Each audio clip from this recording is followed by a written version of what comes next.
बड़ी संख्या में मैं देख रहा हूं नौजवान साथी, पत्रकार बंधुओं। मैं सबसे पहले उपस्थित आप सबका, जो इस चुनावी जनसभा में उपस्थित हैं, मैं आप सभी का बहुत बहुत धन्यवाद और आभार प्रकट करना चाहता हूं। जहां पंडाल में हमें बड़ी संख्या में लोग दिखाई दे रहे हैं, लेकिन मैं देख रहा हूं जहां पंडाल नहीं है और बड़ी संख्या में लोग बिना परवाह किए हुए धूप की थोड़ा बहुत अपना गमछे का सहारा लेकर के बड़ी संख्या में हमें चारों तरफ लोग दिखाई दे रहे हैं। जहां लोग हमें देख भी नहीं पा रहे, वहां भी लोग खड़े हैं। दूर पानी की टंकी में पूरी टंकी ऊपर तक पानी है नहीं है, लेकिन लोग उस पर बैठे हमें दिखाई दे रहे हैं। उधर पीछे हेलीकॉप्टर तक या पीछे जहां तक मैदान है, ये चुनाव 2024 का बहुत अलग चुनाव होता जा रहा है। इस चुनाव में देखने को मिल रहा है कि हर सीमाएं जनता ने तोड़ दी हैं और पूरी तरीके से समर्थन के लिए और इंडिया गठबंधन के समर्थन के लिए निकल पड़ी हैं। पूरी जनता दिखाई दे रही है समर्थन देती हुई। और इस बार तो अभी मैं और राहुल गांधी जी इंडिया गठबंधन के कार्यक्रम में इलाहाबाद और फूलपुर गए थे।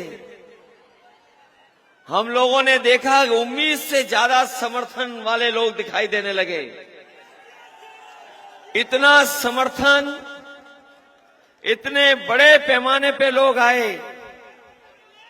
और जैसे जैसे चुनाव आगे बढ़ता जा रहा है,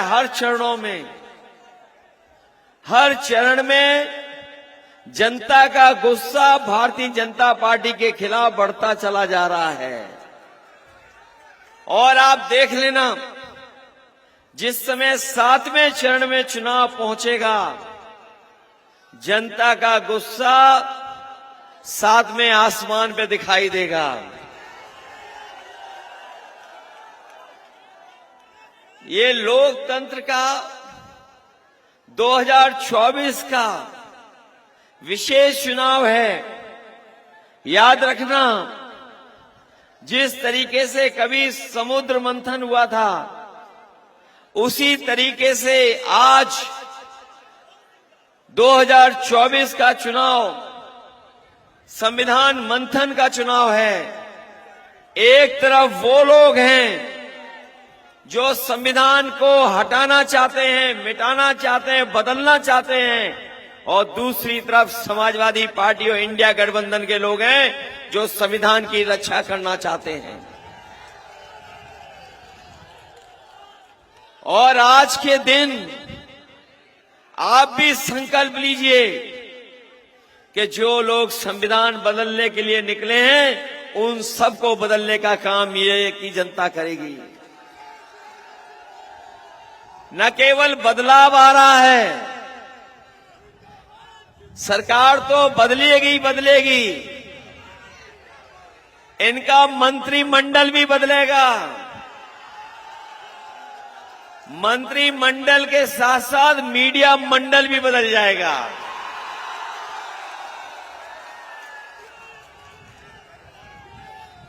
बताओ, मंत्रिमंडल के साथ मीडिया मंडल बदलेगा कि नहीं बदलेगा?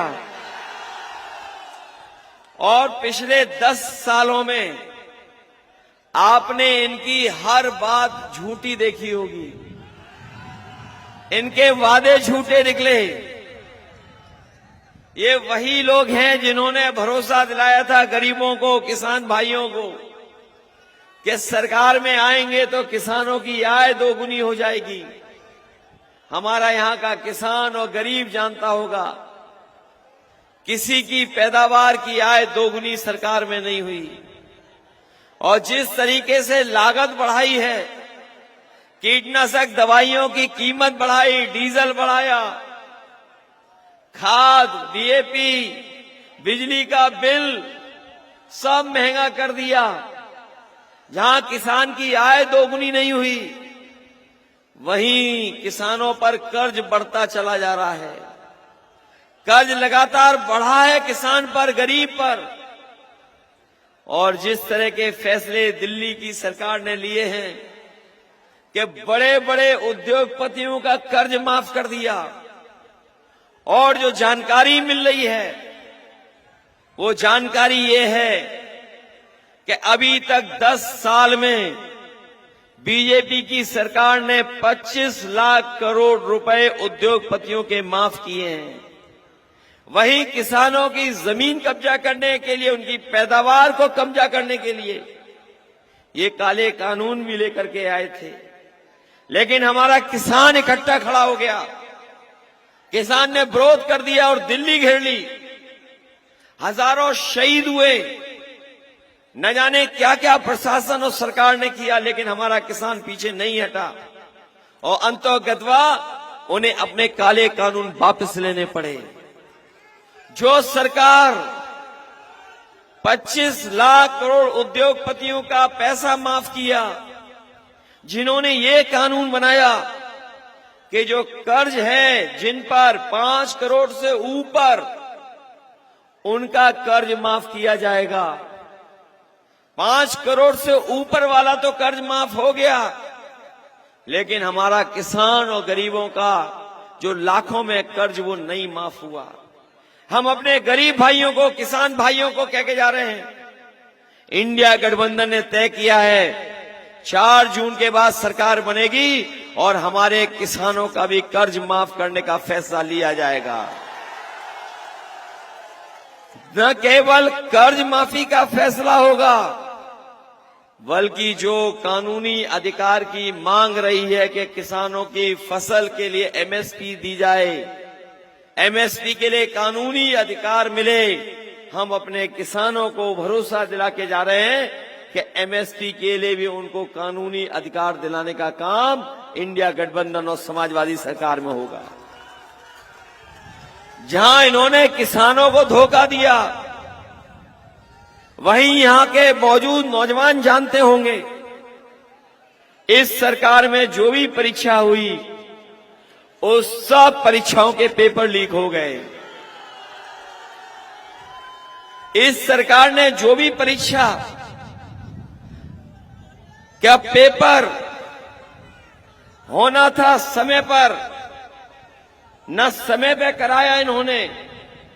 और जब हमारा नौजवान पढ़ा लिखा कोचिंग करने के बाद, तैयारी के बाद परीक्षा देने गया, तो बाद में उसको पता लगेगा कि पेपर लीक हो गया। जितनी भी परीक्षाएं हुई सबका पेपर लीक हो गया। ये नौजवान जानते होंगे, 1 2 नहीं, 3 नहीं, 4 नहीं, 5 नहीं, 10 से ज्यादा परीक्षा हुई और सबके पेपर लीक हो गए। हाल ही में पुलिस की भर्ती का पेपर लीक, याद होगा आपको, 2 दिन परीक्षा कराई। हमारे नौजवान तैयारी करके गए, मेहनत करके गए, जितनी कोचिंग के लिए खर्चा होना था कोचिंग के लिए खर्चा किया, और उन्हें लगा कि कम से कम अब नौकरी मिल जाएगी। लेकिन जब परीक्षा देने गए और परीक्षा दे करके जब घर आए, तो पता लगा कि पुलिस की भर्ती वाला भी पेपर लीक हो गया। लाखों लाख नौजवानों ने परीक्षा लिखी हैं, सब पेपर लीक हुए। अभी तक 60 लाख नौजवानों ने परीक्षा लिखी थी। और अगर 60 लाख बच्चों के परिवार के मां बाप को केवल हम जोड़ दें, अगर एक परिवार के 3 लोग भी अगर सरकार से नाराज हैं, तो बताओ 60 लाख बच्चों का पेपर लीक से भविष्य अंधकार में डाला, तो कुल मिलाकर के कितने हो गए लोग? अगर 60 लाख का गुणा 3 में कर देंगे तो 1 करोड़ 80 लाख। और यही 1,80,00,000 का अगर हम भाग दे दें 80 लोकसभाओं से, तो हर लोकसभा में 2,25,000 वोट कम हुआ है इनका।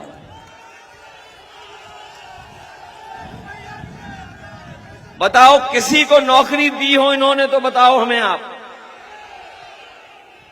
और जो लखनऊ में बड़े बड़े आयोजन होते थे निवेश को लेकर के, जिसमें बड़े बड़े उद्योगपति, बड़े बड़े कारोबारियों को बुलाया इन्होंने, देश के प्रधानमंत्री, राष्ट्रपति सब लोग आए, लेकिन बताओ सिद्धार्थनगर में कोई निवेश आया हो तो बता दो।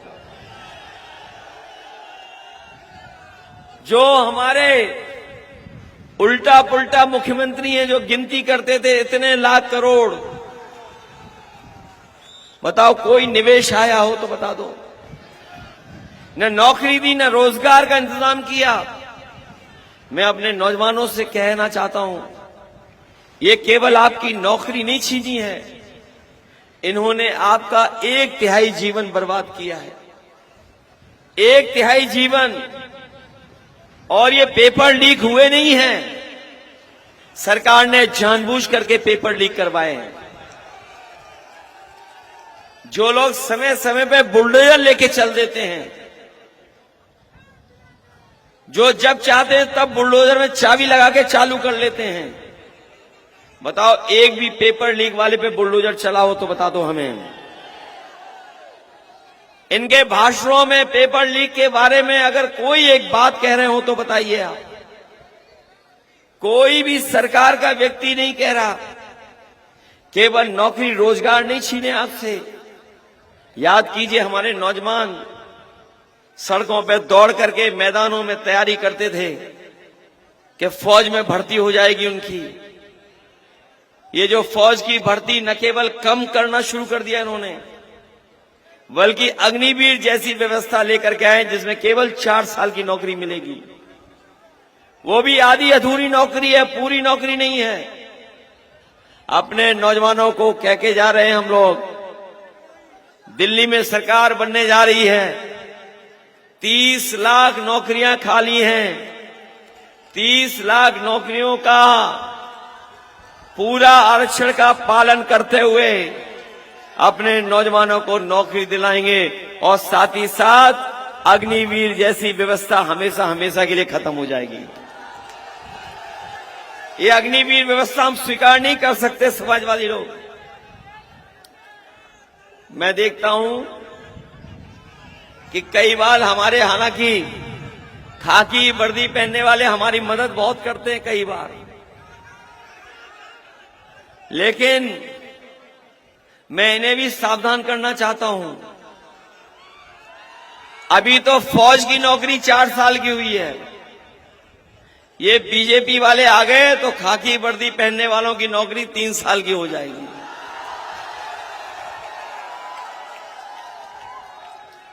तो कभी कभी प्रेस के साथ ही हम लोग सवाल पूछते हैं कि ये कैसे संभव है।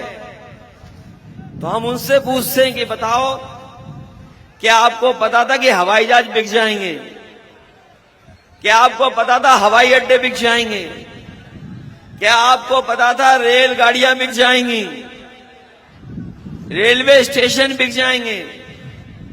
क्या आपको पता था कि अग्निवीर जैसी व्यवस्था आ जाएगी? क्या आपको पता है कि जीएसटी लागू कर करके हर चीज सरकार महंगी कर देगी? क्या आपको पता था कि बीजेपी के लोग बोरी से खाद चोरी कर लेंगे? क्या आपको पता था? क्या आपको पता था कि आधी रात बीजेपी वाले नोटबंदी करा देंगे? जब ये नहीं पता था तो याद रखना, वो ऐसे ही नारा नहीं दे रहे हैं 400 पार। वो संविधान बदलना चाहते हैं, हर व्यवस्था को बदलना चाहते हैं, इसीलिए वो कह रहे हैं 400 पार। लेकिन इस बार जनता इन्हें हराएगी, हार के जाएंगी ये 400 सीटें। ये बाद में समझ में आया, ये बाद में समझ में आया कि ये 400 पार क्यों बोल रहे हैं। ये 400 पार आप नहीं समझे क्यों बोल रहे थे 400 पार? ये कह रहे थे कि 400 पार सीटें जीतेंगे। अगर लोकसभा में 543 सीटें हैं तो बताओ 400 पार कितनी सीटें बची? 143 सीटें हैं। ये 400 पार 143 सीट की बात कर रहे थे, 143 सीटों की, 400 सीटों की बात नहीं कर रहे थे। और याद रखना, इस बार देश की 140 करोड़ जनता इनको 140 सीट के लिए भी तरसा देगी, क्योंकि तभी तो बोल रहे हैं 400 पार। तो 400 पार तो केवल 143 सीटें हैं। और याद है आपको, जब पिछला चुनाव था तो राशन में क्या क्या दे रहे थे आपको? जब राशन दे रहे थे गरीबों को तो राशन में बहुत सा चना भी दे रहे थे, रिफाइंड तेल दे रहे थे, नमक भी दे रहे थे। और आज क्या दे रहे हैं राशन में? मात्रा भी कम कर दी। जैसे बोरी से चोरी की वैसे ही राशन में भी चोरी हो गई। इसलिए इंडिया गठबंधन और समाजवादी पार्टी ने तय किया है कि इस बार राशन की गुणवत्ता बेहतर करेंगे। जो राशन है उसकी मात्रा भी बढ़ाएंगे, क्योंकि जो मात्रा है उसमें पर्याप्त भोजन नहीं मिल पा रहा है, भरपेट भोजन नहीं मिल पा रहा है, उसकी गुणवत्ता भी खराब है। तो जहां राशन की गुणवत्ता को बेहतर करेंगे, और वहीं आपने देखा होगा कि संपन्न लोग, बड़े लोग बाजार से पैकेट का आटा खरीद करके खा रहे हैं। वो न केवल गुणवत्ता में अच्छा है बल्कि कई बार वो पौष्टिक भी है। इसलिए इंडिया गठबंधन समाजवादी पार्टी ने तय किया है कि आने वाले समय में 4 जून के बाद सरकार बनेगी तो राशन को तो बढ़ाएंगे ही बढ़ाएंगे, गुणवत्ता भी ठीक करेंगे, लेकिन पैकेट के आटा के साथ साथ डाटा भी फ्री देने का काम होगा। पैकेट का आटा आपके स्वास्थ्य के लिए, पौष्टिक आटा आपके स्वास्थ्य के लिए, और डाटा आपको जानकारी हासिल हो जाए इसके लिए। आजकल डाटा हर एक को चाहिए, बिना डाटा के कोई काम नहीं हो पा रहा है। हमें याद है जिस समय कोरोना और कोविड, वहां सरकार की तो नाकामी थी, लेकिन जिनके पास सुविधा थी, साधन था, जिनके पास कंप्यूटर था, लैपटॉप था और जिन पे पर्याप्त डाटा था, उनके परिवार के बच्चों का 1 साल 2 साल नहीं खराब हुआ। लेकिन गरीब परिवार के बच्चों की पढ़ाई से लेकर के 1-1 साल 2-2 साल खराब हो गया। और उस समय हमारे गरीबों पे इंतजाम नहीं था। इसलिए जरूरी है, जब इन कंपनियों ने मोबाइल बाजार में लाए तो डाटा फ्री दे रहे थे। जब सबके पास मोबाइल हो गया, सब चलाने लगे, तो डाटा का भी पैसा लेने लगे। इसलिए पैकेट के आटा के साथ डाटा फ्री दिलाने का काम करेंगे। हमारे तमाम समाजवादियों को याद होगा कि जब समाजवादी सरकार थी तो हम लोगों ने इतना बड़ा लैपटॉप दिया था आपको, और जिन बच्चों के पास होगा वो आज भी चल रहा होगा,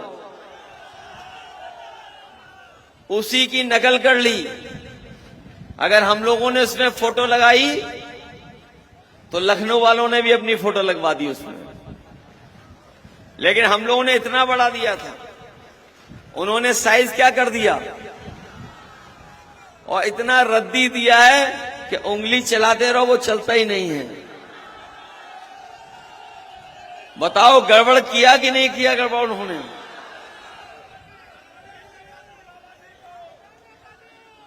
इसलिए हम आपसे इस चुनाव में आपसे सहयोग और मदद मांगने आए हैं, सहयोग और मदद मांगने आए हैं। अभी तक के जो 4 चरणों का चुनाव और जो आज वोट पड़ रहा है, इन भारतीय जनता पार्टी के लोगों की हालत खराब हो गई है। इनको समझ में नहीं आ रहा क्या करें। इनके जो पंडाल लग रहे हैं, पता कर लेना बीजेपी वालों के पंडाल, वहां कोई उन्हें सुनने भी नहीं जा रहा, और देखने भी नहीं जा रहा उनको, न सुनने जा रहा उनका कोई, उनको सुनने कोई नहीं जा रहा है। और 5वां चरण का वोट पड़ रहा है, इसमें बीजेपी के लोग बहुत पीछे छूट जाएंगे। इस बार तो माहौल आपको पता लग रहा होगा कैसा माहौल है। बताओ, इंडिया गठबंधन की हवा चल रही है कि नहीं चल रही है? और जब आज सभा हुई तो मौसम भी बदल गया आपकी वजह से। आज बताओ, बदलाव लाओगे कि नहीं बदलाव लाओगे? इन्होंने 10 साल में बताओ महंगाई बढ़ा दी कि नहीं बढ़ा दी? डीजल, पेट्रोल, जरूरत का सामान तो महंगाई हुआ ही हुआ है। ये नौजवान जानते होंगे, आज से 10 साल पहले बताओ मोटरसाइकिल कितने रुपए की आती थी? कितने रुपए की आती थी? और आज कितने की आ रही है? 1 लाख से ऊपर आ रही कि नहीं आ रही? और बाजार में पता कर लेना, बताइए बुखार, पेट दर्द, किसी की भी दवा लेने जाओगे, बताओ दवाई महंगी हो गई कि नहीं हो गई? पहले डॉक्टर जो दवा देते थे 500 मिलीग्राम पैरासिटामोल से ही बुखार उतर जाता था। पत्रकार साथी जानते होंगे, बताओ आज कितने पैरासिटामोल की दे रहे हैं गोली? 650 की। तब भी बताओ बुखार उतरेगा नहीं उतरेगा पता ही नहीं है। बताओ महंगाई बढ़ गई दवाइयों की कि नहीं बढ़ी? और आपको मैंने पिछली बार भी उदाहरण दिया था, ये महंगाई और मुनाफों को लेकर के बीजेपी काम कर रही है। याद होगा पार्ले जी बिस्किट पैकेट कितना बड़ा आता था पहले, और अब कितना बड़ा हो गया? कितने बिस्किट का पैकेट है अब? ये बीजेपी वाले आ गए तो 1 बिस्किट का पैकेट आपको मिलेगा अब आने वाले। इन्होंने इलेक्टोरल बॉन्ड से पैसा वसूला कि नहीं वसूला? कोई कंपनी नहीं छोड़ी इससे पैसा ना लिया हो बीजेपी वालों ने। सब बड़ी कंपनियों से पैसा वसूल लिया। किसी से 1000 करोड़ लिया, किसी से 600 करोड़ लिया, किसी से 500 करोड़ लिया। और ये जो वैक्सीन लगवाते फिर रहे थे हमें और आपको, बताओ वैक्सीन वालों से भी पैसा वसूला कि नहीं वसूला? कितना पैसा वसूला उन्होंने वैक्सीन वालों से? और अब वैक्सीन कंपनी बोल रही है कि जिनको हमने वैक्सीन लगवा दी है, जो बाजार में वैक्सीन है, अब हम वो वैक्सीन वापस ले लेंगे। बताओ जो वैक्सीन शरीर में चली गई वो वापस कैसे आएगी? ये बता दो हमें। कोई वापस कर सकता है? हम तो बच गए, हमने तो नहीं लगवाई। ये हमारे पुलिस वाले, इनको तो जबरदस्ती लगवा दी गई। और आज भी अखबार पढ़ लो, आज भी अखबार में निकला है कि 2 कम उम्र के लोगों को हार्ट अटैक हो गया वैक्सीन की वजह से। और अंग्रेजी अखबार आपने नहीं देखा होगा, आज बड़े अखबार में निकला है कि किस तरीके से बीमारी फैल रही है या लोगों को परेशानी पैदा हो रही है। ये बीजेपी वाले हमारी आपकी जान के भी पीछे पड़े और संविधान के भी पीछे पड़े हैं।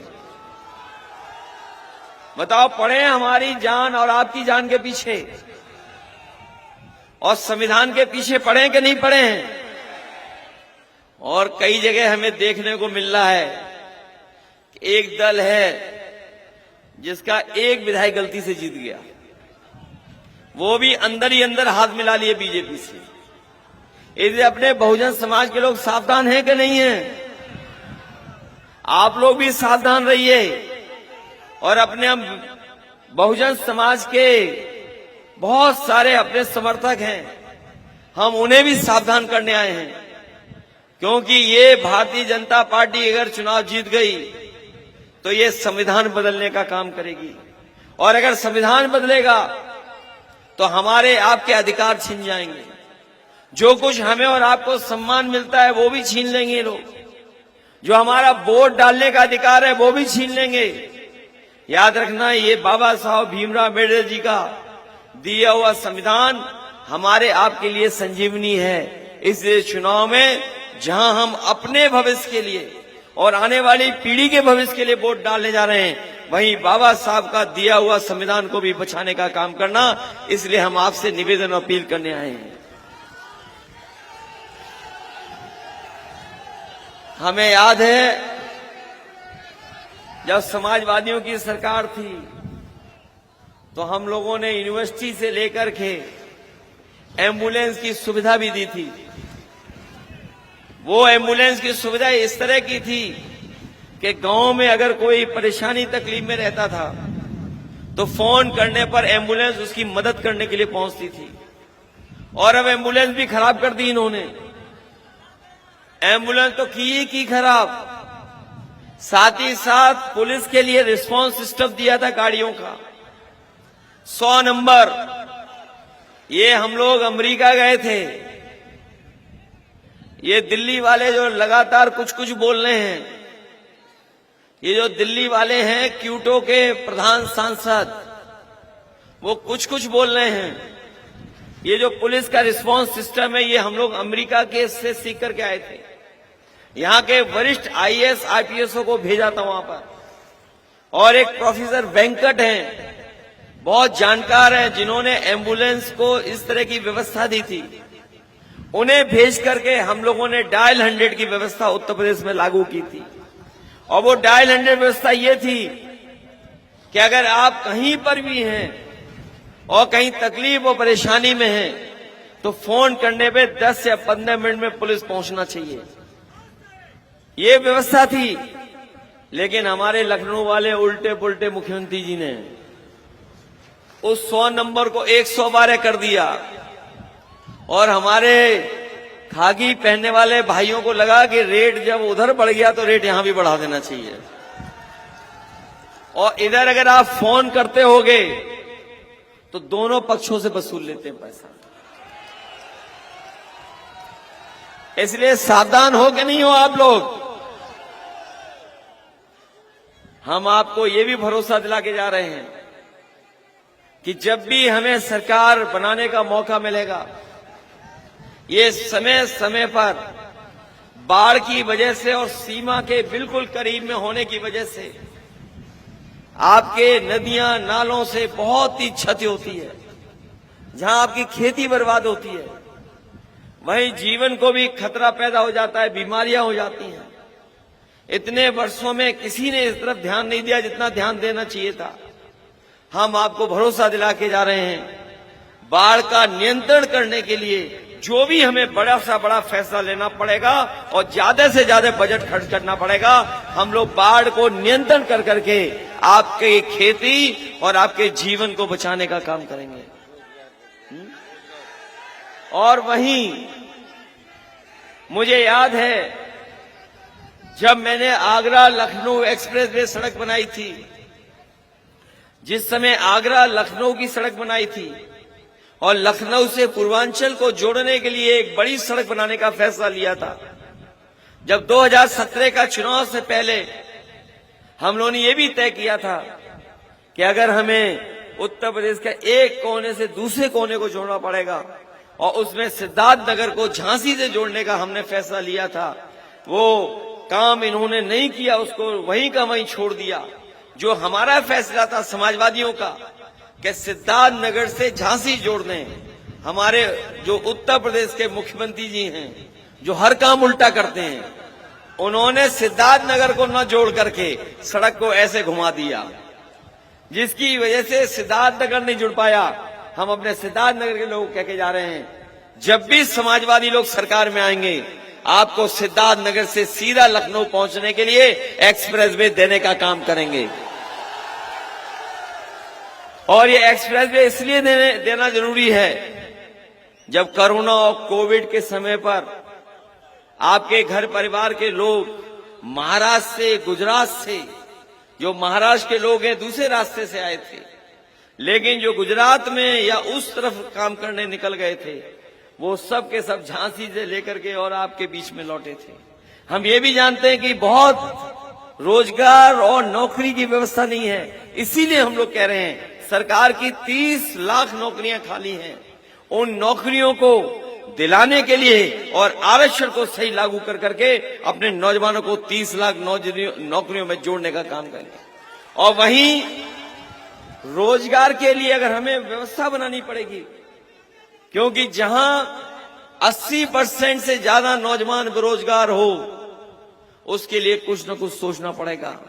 इन लोगों ने तो 1/3 जीवन बर्बाद कर दिया नौजवानों का, लेकिन हम लोग अपने नौजवानों का भविष्य और नौजवानों के हाथ में कैसे सम्मान का रोजगार मिले उस दिशा में फैसला लेंगे, जिससे हमारा नौजवान भी सम्मान का जीवन जी सके। इसलिए मदद करिए हमारी, आप सब लोग मदद करोगे, सब लोग। जहां पुलिस भर्ती होगी, फौज की भर्ती भी बढ़ाएंगे और अग्नि व्यवस्था हमेशा हमेशा के लिए खत्म हो जाएगी। इसलिए इस चुनाव में मदद करो हम लोगों की। ये मैंने सुना है बीजेपी वाले कुछ पर्चा छपा करके हेरा फेरी करना चाहते हैं। कहीं हेरा फेरी से सावधान रहोगे कि नहीं रहोगे? अभी देखने को मिल रहा है कि हमारे समाजवादियों को इंडिया गठबंधन के वोट को भी रोकने की कोशिश कर रहे हैं। बताओ, सिद्धार्थनगर वालों, रुक तो नहीं जाओगे आप लोग? ये लोग तो बाढ़ में भी काम चला लेते हैं, तो अगर कोई रोके तो रास्ता निकाल लोगे? कैसे पहुंचोगे बूथ पर? सब लोग पहुंच जाओगे? इस चुनाव में तो हम भी लड़े थे, हम भी जीत गए हैं। रिजल्ट तो तब आएगा बाद में, लेकिन जनता ने हमें जिता दिया बहुत अच्छे वोटों से। बताओ, यहां भी जिताओगे समाजवादियों को? साइकिल तो नहीं भूल जाओगे? और इसलिए मत भूलना, ये संविधान बचाने का चुनाव है, इसलिए भूल तो नहीं जाओगे आप लोग। इन्होंने गरीबी बढ़ाई, महंगाई बढ़ाई और लोगों को धोखा दिया, झूठ बोला इन्होंने। बताओ, झूठ बोला कि नहीं बोला इन्होंने? इन दोनों में कंपटीशन है कि लखनऊ वाला बड़ा झूठ बोले कि दिल्ली वाला बड़ा झूठ बोले। बताइए, मुकाबला है कि नहीं है? इसलिए सब लोग मदद करना मिलकर के इस ऐतिहासिक कार्यक्रम के लिए मैं बधाई देता हूं। न केवल यहां से मैं देख रहा हूं जीत होगी, बल्कि रिकॉर्ड मतों से आप जिताने जा रहे हो। बहुत बहुत धन्यवाद।